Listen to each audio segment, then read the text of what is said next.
Weiter los. Nächster. Ja. October 4th, 1918, the Hindenburg Line, near Cambrai, France. For Gefreiter Friedrich Müller of the 26th Reserve Division, the world had been reduced to the color gray. The grey sky, the grey mud of the trench, the grey gaunt faces of his comrades, and the grey pallor of his own skin. For 4 years, his entire world had been this landscape of craters and iron. But the hunger was something new, a constant, gnawing emptiness that was now worse than the fear of artillery. Breakfast had been a slice of black bread made with more sawdust than flour, and a cup of bitter café ersatz brewed from roasted acorns. He hadn't tasted real meat in a month. He was 22 years old, but felt 50, his body weakened by years of rationing that had started long before he even put on the uniform. Through the trench periscope, he could see them, the Americans. They were terrifyingly new. They moved with an energy his platoon hadn't felt since 1916. They were big, well-fed men, and when they advanced, they didn't seem to worry about ammunition. The sound of their machine guns was a continuous, profligate roar. His own MG-08 crew had been ordered to fire only in short, controlled bursts to conserve bullets. The contrast was a daily lesson in impending doom. German propaganda had told him the Americans were dollar-worshipping cowboys, undisciplined amateurs who would break and run at the first sign of a proper fight. But the propaganda had also told him they were cruel barbarians who would torture prisoners. As the earth-shattering roar of an American artillery barrage began to walk its way towards his trench, Friedrich didn't know which to fear more, dying in the mud or surviving to be captured by the enemy. What he could not possibly imagine was that his capture would begin a journey not into a world of cruelty, but into a world of unimaginable abundance that would shatter everything he thought he knew about the war, his country, and his enemy. This is the story of the hundreds of thousands of German soldiers captured in the final brutal year of the First World War. Men who had been slowly starved by the most effective weapon in Britain's arsenal, the naval blockade, and indoctrinated by Imperial German propaganda. It is the story of their ideological collision with an Allied war machine, particularly an American one that was fueled by a level of industrial and agricultural might the world had never before seen. This is the story of how the Kaiser's most loyal soldiers discovered that their enemy's deadliest weapon wasn't a tank or a bayonet, but a loaf of white bread, a can of beef, and the simple, revolutionary act of treating a defeated enemy with dignity. To comprehend the profound shock that awaited these prisoners, one must first understand the Germany they had left behind. By 1918, the German home front and the army it supplied were on the brink of collapse, not from a decisive battlefield defeat, but from slow, agonizing starvation. The primary cause was the British Royal Navy's blockade. Since 1914, a ring of steel had been thrown around the Central Powers, cutting off over 80% of their overseas trade. Germany, a nation that had imported a third of its food before the war, was now forced to survive on what it could grow. The results were catastrophic. The winter of 1916 to 1917 became known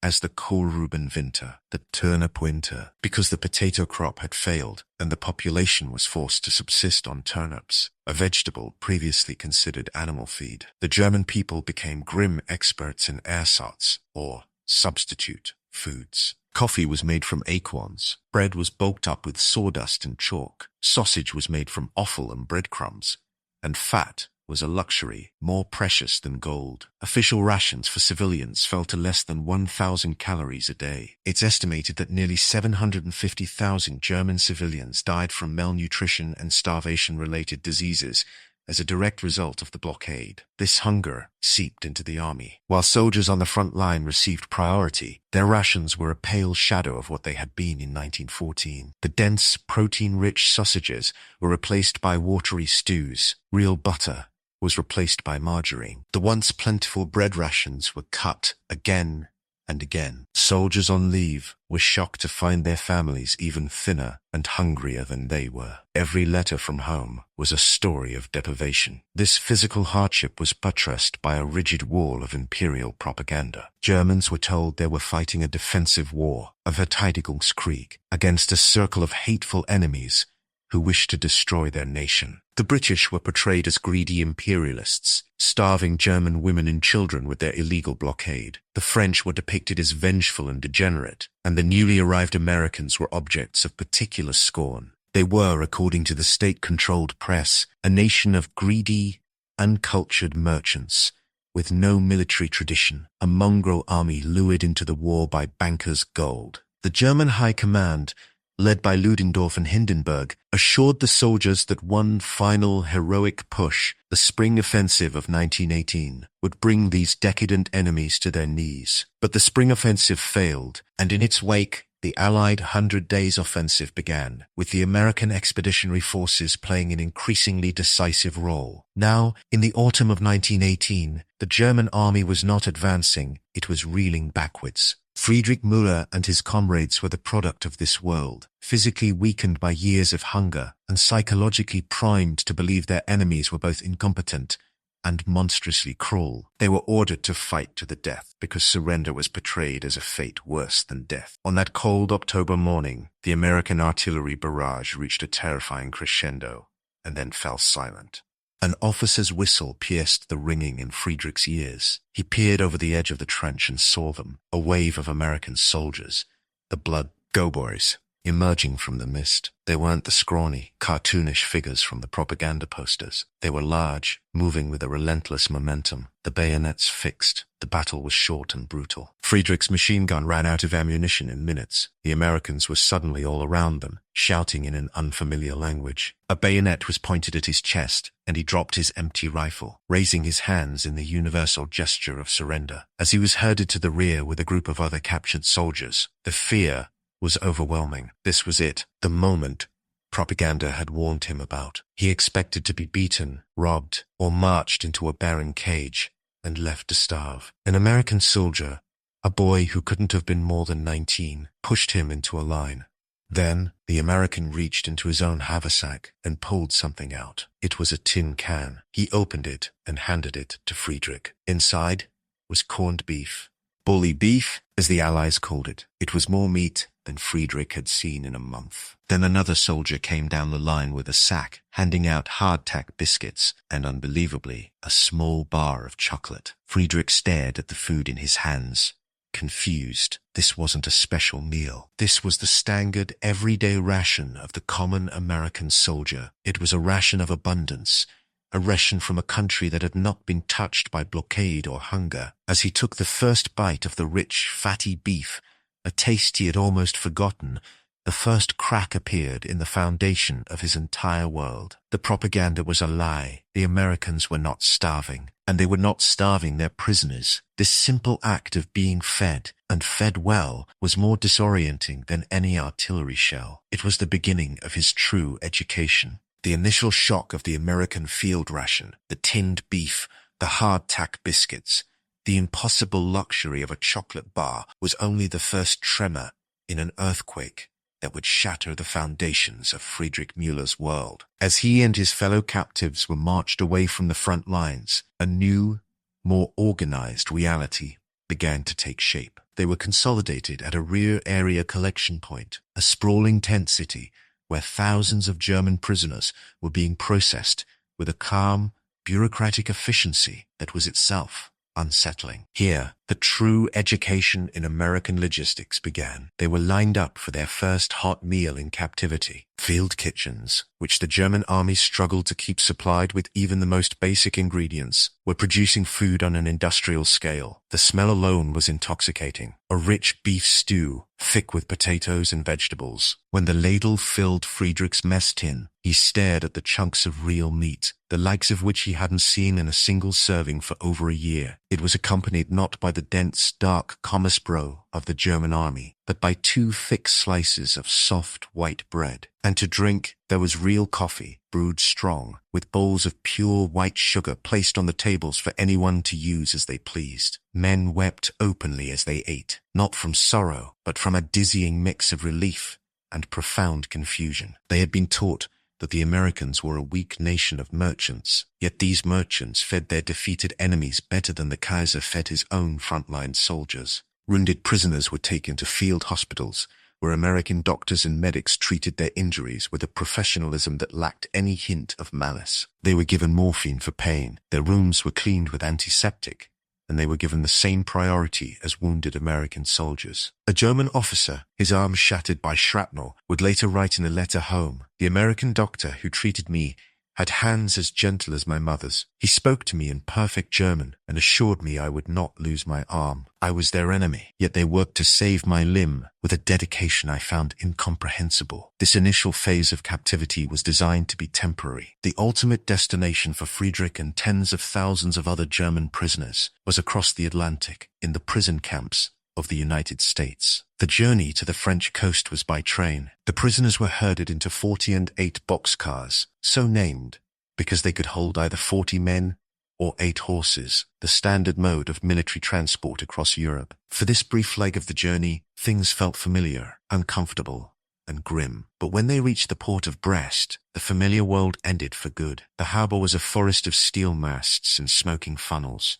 Dozens of massive transport ships were docked, being loaded and unloaded by enormous cranes, with a speed that made German ports look primitive. The prisoners were marched up the gangplank of a ship called the USS Leviathan, originally a German passenger liner named the Vaterland, and seized by the US in 1917. It was now one of the largest troop transports in the world. As they boarded, they were deloused and given new, plain clothing to replace their tattered, lice-infested uniforms. Life aboard the ship was the next chapter in their re-education. While the accommodations were crowded, with men sleeping in tiered bunks deep within the hull, they were clean and orderly. But it was the daily routine of meals that continued to defy belief. The ship's galleys operated 24 hours a day. The bread was baked fresh daily in massive onboard ovens, a logistical miracle that meant every day thousands of prisoners were eating soft, fresh bread in the middle of the Atlantic Ocean. The meals were simple but plentiful: porridge for breakfast, stew or salted fish for lunch, and more beef and bread for dinner. The supply of fresh water was unlimited. Men who had spent years rationing every drop in the trenches could now drink their fill. One evening, a young private from Bavaria, watching an American sailor casually toss a half-eaten apple overboard, turned to Friedrich and whispered, "They throw away more food than my family sees in a week." It was a sentiment echoed in 1,000 quiet conversations in the ship's holds. They were witnessing a nation that could afford to be wasteful, a concept so alien to their own blockaded, starving homeland that it felt like it belonged to another universe. This wasn't propaganda, they were living inside it. After a 2-week crossing, unmolested by the U-boats that had once promised to strangle the Allies, they saw her, the Statue of Liberty, rising from the morning mist in New York Harbor. The sight silenced the entire ship. Here was the symbol of the nation they had been taught to despise, a nation of supposed degenerates. Yet the city that sprawled behind it was a testament to a power and wealth that dwarfed anything in Europe. Skyscrapers pierced the clouds, a fleet of ferries and merchant ships crisscrossed the harbor, and the sheer scale of the place felt less like a city and more like a force of nature. They didn't disembark in New York. The ship steamed south to the vast port of Newport News, Virginia, a primary hub for the American war effort. As they were marched off the ship, the full scale of America's industrial might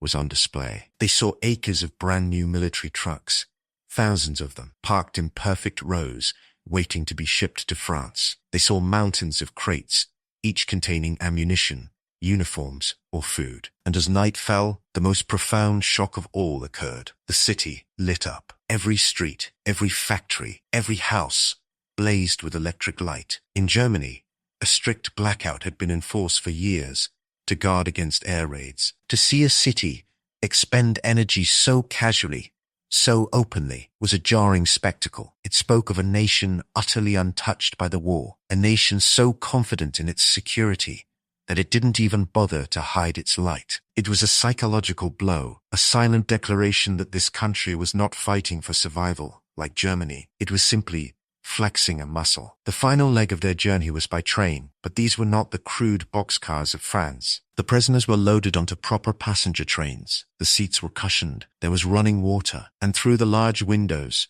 America scrolled past like a fantastical film. They rolled through the Virginia countryside, a lush green landscape of tidy farms and peaceful towns. They saw something that was almost unheard of in rural Germany, an automobile parked next to nearly every farmhouse. These were not aristocrats, they were simple farmers, yet they possessed a level of mechanized wealth that was reserved for the elite back home. They passed through towns where the shops were full of goods, where children played in the streets, and where the factories, even in the middle of the country, were working at full capacity, their smokestacks breathing a steady rhythm of production.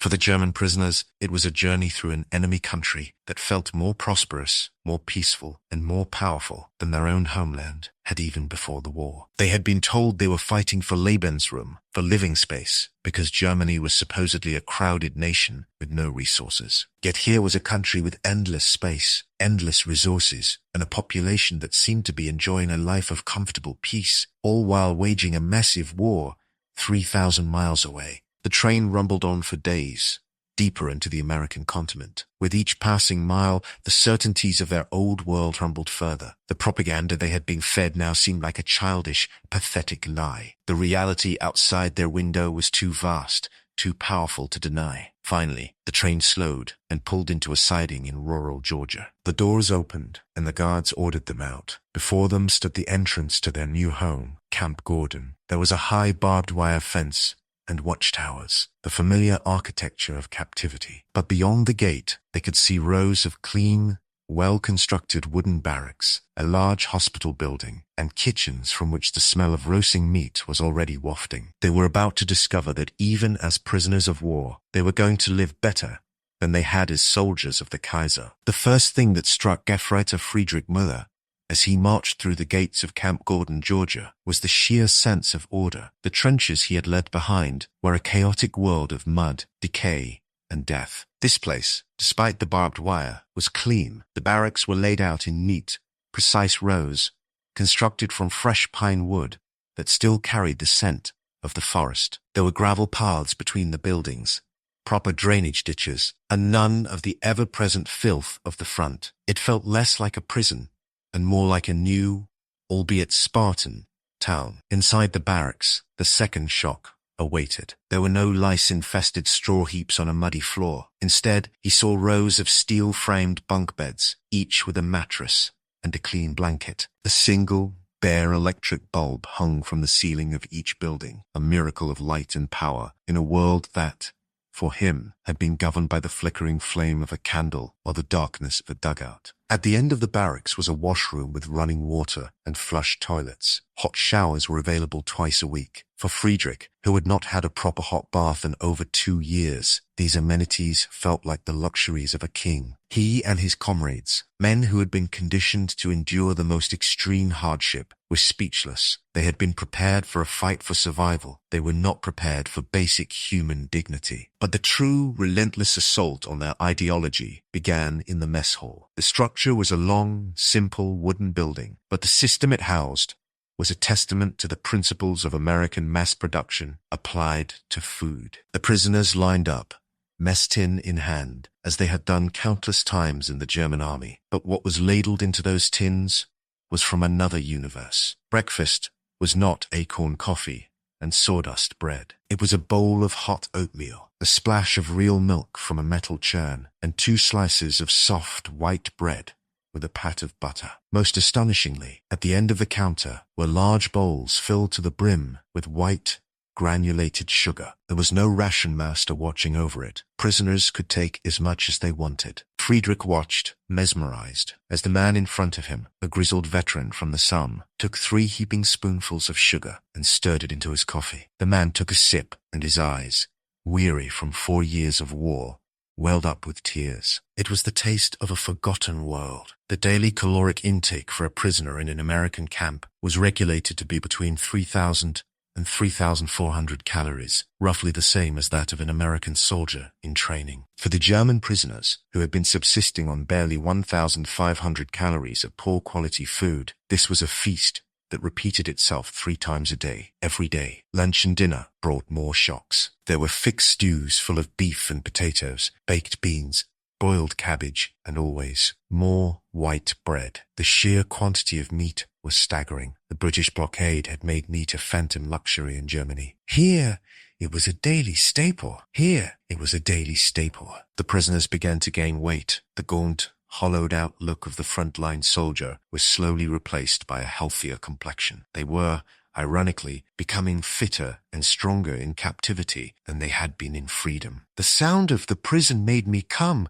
The Geneva and Hague Conventions, the international treaties governing the treatment of prisoners, were followed to the letter. This legalistic adherence to rules was, in itself, a form of psychological warfare. The German High Command had often bent or broken these rules, but the Americans, these supposed statements, uncultured cowboys, followed them with a precision that was both baffling and impressive. Prisoners were not to be deliberately humiliated. Officers were separated from enlisted men and afforded better quarters, a gesture of respect for rank that many German officers found deeply ironic, as they were now powerless. Perhaps the most potent symbol of American abundance and a completely different societal philosophy was the camp canteen, or the post-exchange. Under the conventions, prisoners who worked could be paid a nominal wage. In American camps, this was typically a few cents a day in scrip or turkums that could only be spent at the canteen. When Friedrich first entered the small wooden hut that served as the camp store, he saw shelves stocked with items that were the stuff of dreams in wartime Germany. There were Hershey's chocolate bars, chewing gum,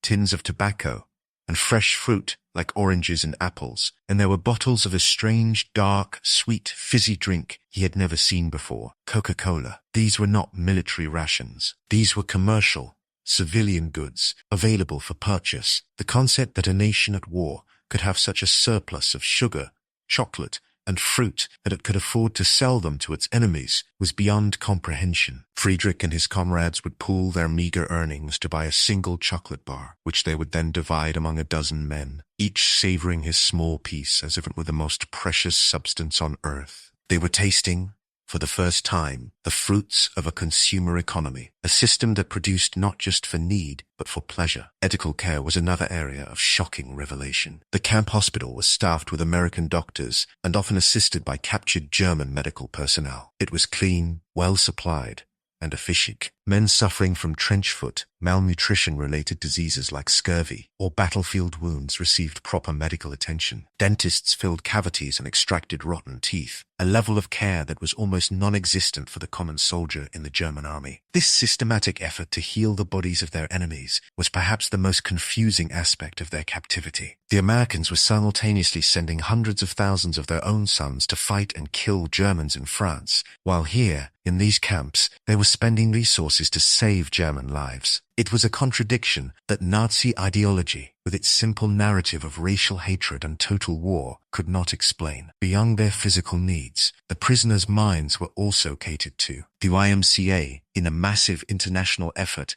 established a presence in nearly every POW camp. They provided libraries stocked with books in both German and English. They distributed musical instruments, guitars, accordions, harmonicas. Soon, the camps were filled with the sounds of prisoner-formed choirs and orchestras. They were given sports equipment, and vast fields inside the camps were converted into pitches for football, a game that became a passionate obsession for the captives. The sight of hundreds of German soldiers cheering for a football match on a sunny afternoon in Georgia, while their brothers were still dying in the mud of Flanders, was a surreal tableau of a war that had become, for them, a strange and comfortable purgatory. As Friedrich settled into the routine, he began to understand. This wasn't about bribery or a clever propaganda trick. It was simply the way America was. This abundance, this efficiency, this casual humanity. It was the normal state of affairs for them. It was the product of a system so powerful and so productive that it could wage a total war across an ocean and still have enough surplus to treat its 400,000 prisoners with a level of care that exceeded the standards of its own enemies' armies. One evening, Friedrich sat on his bunk, writing a letter home. He tried to describe his new reality. He wanted to tell his mother that he was safe, that he was eating well, that he was not being tortured, but he found the words difficult.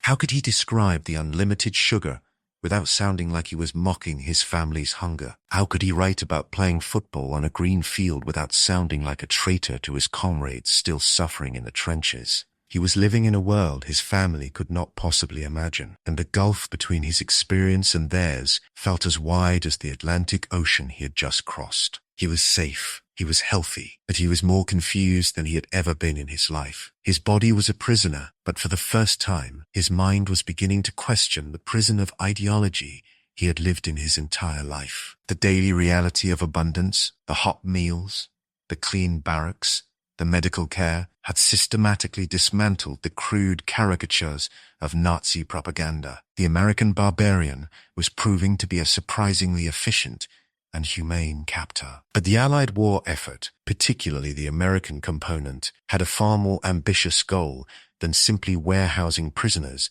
according to international law. The true objective was to ensure that these hundreds of thousands of men would not return to Germany as bitter, vengeful veterans ready to fight another war. The goal was to win the peace. And so began the next, more subtle phase of their captivity, a battle for the hearts and minds of the German prisoners of war. This was not a campaign of aggressive, overt propaganda. There were no mandatory lectures forcing prisoners to denounce the Kaiser. Instead, it was a campaign of exposure, opportunity, and education, a slow, methodical introduction to the democratic ideals the Allies claimed to be fighting for. The primary agents of this transformation were not soldiers, but civilians, educators, librarians, and volunteers from organizations like the Young Men's Christian Association, YMCA. The foundation of this effort was the establishment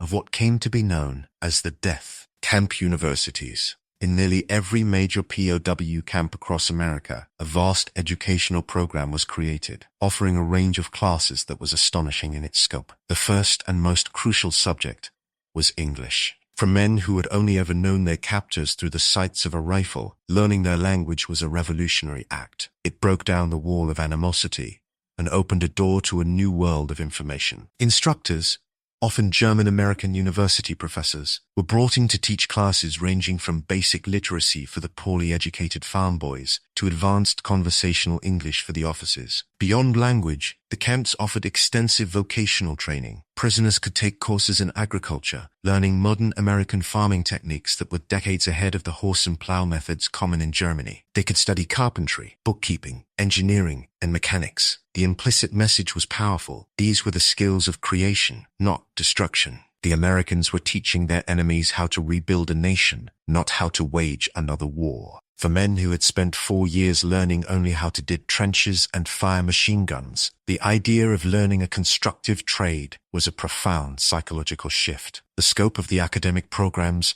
was even more ambitious. Through collaborations with major American universities, the camps became hubs of higher learning. Textbooks were donated by the thousands.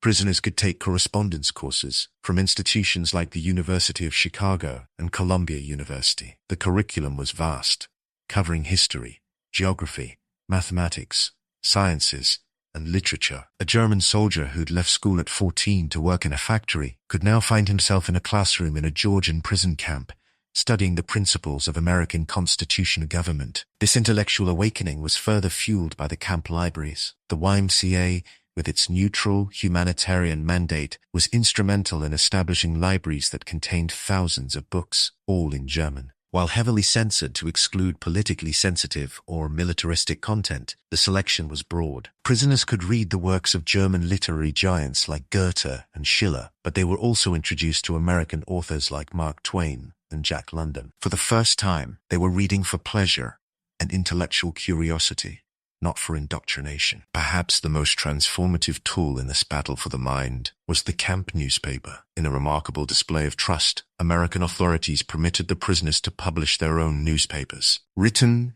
edited, and printed by the prisoners themselves within the camps, these publications became the intellectual heart of the POW community. Initially, papers like Der Wächter, The Watchman, were filled with camp news, sports scores, and nostalgic poetry about the German homeland. But as the months wore on, and as news from the outside world filtered in, their content began to change. The prisoners began to ask difficult questions. They debated the causes of the war, the strategic mistakes of the German high command, and the political future of their nation. Articles started to appear cautiously analyzing the structure of American democracy. This was not a change forced upon them by their captors. It was an organic intellectual evolution happening in the unique environment of the camps, where men were well-fed, safe from harm, and for the first time in years had the time and the freedom to think critically. This freedom extended to their access to outside information. Friedrich Müller, our Gefreiter from the Hindenburg Line, experienced this one afternoon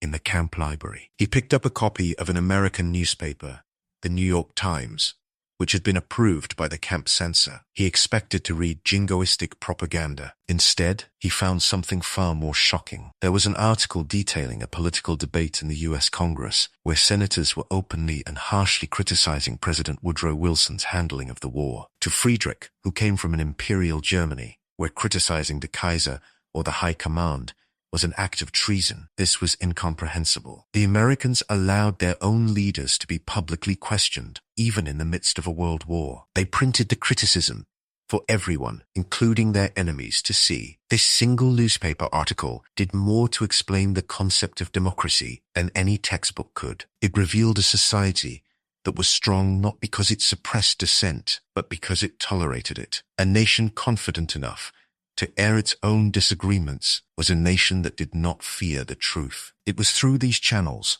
that the prisoners learned about the specifics of President Wilson's choice. 14 points. His vision for a post-war world. They read that America's stated aim was not the annihilation of the German people, but the creation of a just and lasting peace. A peace without victory, based on principles like national self-determination and the creation of a League of Nations. This directly contradicted the German propaganda that it claimed the Allies wanted to dismember Germany and enslave its people. For many prisoners, it was the first time they considered the possibility that the end of the war might not mean the end of their country, but perhaps the beginning of a better one. The physical abundance of the camps had broken the prisoners' faith in Germany's material superiority. Now, this intellectual abundance was breaking their faith in its ideological superiority. They had been told they were fighting for the world's most advanced and enlightened culture against a world of barbarians and plutocrats. Yet here, in a prison camp thousands of miles from home, they were being offered an education, a library, and a level of free expression they had never known in the Kaiser's Reich. The cumulative effect of this soft power was a slow but profound transformation. The defiant, sullen prisoners of late 1918 were, by the spring of 1919, becoming thoughtful, questioning men, actively grappling with the reasons for their nation's downfall and the shape of its future. They were no longer just the Kaiser's soldiers, they were becoming students, thinkers, and the unworthy. Remember that for the Kaiser, the Kama, bodies were captive, but their bodies were being liberated. Then, on November 11th, 1918, news that was both longed for and dreaded finally arrived. Carried on the camp telegraphs, the war was over. The armistice had been defeated. For the men in the camps, the roar of the guns was replaced by a deafening silence, filled with a single terrifying question: what now? The news of the armistice on November 11th, 1918, did not arrive in the American prison camps with celebratory cheers. It descended with a profound and heavy silence. For 4 years, the lives of these men had been defined by the singular purpose of fighting for the German fatherland. Now, that purpose was gone, replaced by the stark, humiliating fact of defeat. The relief that the killing had finally stopped was mingled with a deep sense of shame, grief, and a terrifying uncertainty about the future. What had it all been for? What had happened to the glorious, invincible army they had been a part of? What kind of Germany would they be returning to? In the months that followed, while diplomats in Paris argued over the terms of peace, the German prisoners in America existed in a strange limbo. The war was over, but they were not yet free. Repatriation was a massive logistical challenge that would take more than a year to complete. During this extended period of captivity, the educational programs in the camps intensified, their purpose now shifting from a subtle battle for minds to a more explicit preparation for the future. The curriculum began to focus heavily on civic education and the principles of democratic government. American authorities, well aware of the political chaos engulfing Germany as the Kaiser abdicated and a fragile republic was born, saw an opportunity. These prisoners could become a stabilizing force, returning not as resentful soldiers, but as men who had witnessed a functioning democracy firsthand. The vocational training also took on a new urgency. Courses in modern agriculture, engineering, and construction were explicitly framed as bad and worse Reconstruction studies. The prisoners were no longer just enemies. They were the future builders of a new, peaceful Germany. They learned about crop rotation, soil fertilization, and mechanized farming from American instructors, knowledge that would be desperately needed in a homeland ravaged by blockade and neglect. They were, in essence, being given the intellectual tools to rebuild the very country their captors had just defeated. As 1919 wore on, the first groups of prisoners began the long journey home. The voyage back across the Atlantic was a stark contrast to the one that had brought them to America. They were no longer emaciated, lice-ridden, and fearful. They were healthy, clean, and well-fed.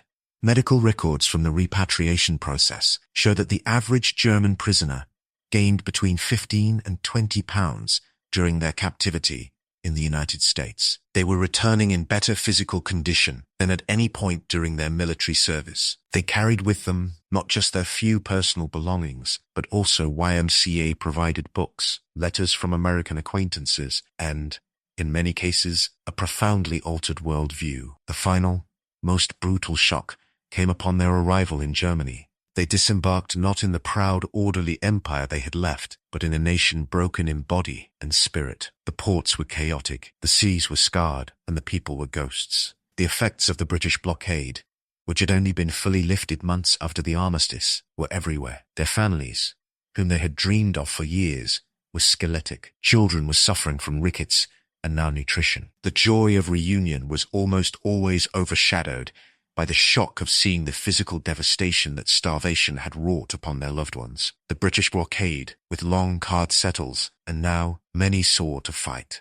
For Friedrich Miller, the moment he saw his mother and younger sister at the train station was the final, devastating confirmation of everything he had learned. He, the defeated prisoner, was healthy and strong. They, the civilians of the victorious fatherland propaganda, were emaciated and frail. He reached into his duffel bag and pulled out the items he had carefully saved from the camp canteen: 3 bars of Hershey's chocolate and a small can of American coffee. As he handed them to his sister, whose eyes widened in disbelief at the sight of such impossible luxuries, he understood the true nature of Germany's defeat. It had not been a failure of courage on the battlefield, but a catastrophic failure of a system that had promised glory and delivered only hunger. In the turbulent years of the Weimar Republic that followed, the returned prisoners became a unique, often silent, demographic. While extremist groups on both the left and the right peddled simplistic narratives to explain the defeat, these men knew a more complex truth. When the architects of the stab-in-the-back myth, Dolch das Legende, claimed that the German army had been betrayed by politicians and Jews at home, many of the returned POWs found the story hollow. They had not been betrayed by civilians. They had been overwhelmed by an enemy whose resources and productive capacity was simply on another level. They had seen the endless farms, the roaring factories, the cities blazing with light. They knew Germany had not been stabbed in the back. It had been crushed by an avalanche of steel, grain, and oil. These men rarely became political leaders, but they carried their experiences into their new civilian lives. The farmer who had taken a course in American agriculture in a camp in Georgia returned to his village and implemented crop rotation, increasing his yields. The mechanic who had studied engine repair in a camp in Utah brought a new efficiency to his workshop. They became a quiet force for moderation and practicality. They had seen a different way of life, a society where prosperity was not tied to conquest, but to production and commerce. The story of the World War I German prisoners is ultimately one of profound irony. Sent to fight a war for the glory of an authoritarian empire, they found an education in democracy in the prison camps of their enemy. Raised on a doctrine of martial superiority, they learned the overwhelming power of industrial and agricultural abundance. Dehumanized by years of trench warfare, they were rehumanized by the simple dignity and kindness shown to them by their captors. This mass re-education through abundance was perhaps one of the most successful, if unintentional, applications of soft power in modern history. While it was not enough to prevent the rise of the far more virulent extremism of Nazism, a decade later, the trauma of defeat and the punitive nature of the Versailles Treaty were too profound. It planted seeds. It created a vast cohort of men within German society who had a first-hand, empirical understanding that the militaristic, authoritarian path had been a catastrophic failure, and that the American model of democratic capitalism, for all its perceived flaws, held the key to a prosperity their homeland had never known. Friedrich Müller lived a long life. He rebuilt his family's farm using the techniques he had learned in Georgia. He never spoke much of the war, but he never forgot the taste of that first piece of chocolate or the sight of the bowls of unlimited sugar in the mess hall. Those were not just memories of food. They were memories of a revelation.